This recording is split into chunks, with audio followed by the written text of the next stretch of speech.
Hi, I'm Dave Ward with the Ward Law Firm.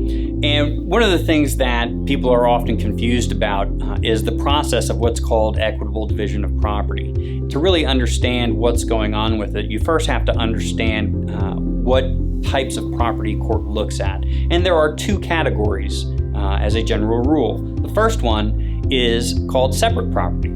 Separate property includes things that you owned prior to the marriage. So if you owned Honda Accord before you got married, that Honda is still yours, meaning that if something were to happen in the marriage and the marriage was to dissolve, your spouse would not have a claim to say that they're entitled to receive the Honda.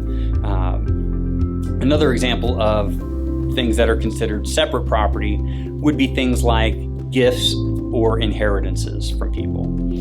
Again, those retain their separate character. The other type of property is marital property. Marital property is property that is acquired during the marriage or through the efforts of the marriage or has appreciated in value due to the efforts of the marriage. This can become a complicated inquiry when we're talking about something that was purchased prior to but had debt associated with it, and we need to look at the payments that were made using separate funds, whether or not there was appreciation in the value of the asset, etc.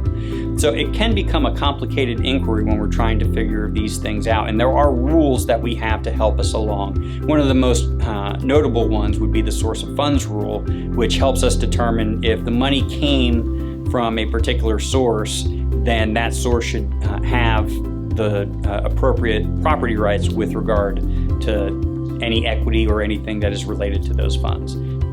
You can see some of our other videos that deal with property division as well for some expanded conversations on some of those things. If you have any other questions, of course, you can check those out, or you can give us a call at the number below. I'm Dave Ward with the Ward Law Firm, and we help parents protect those things that are most important.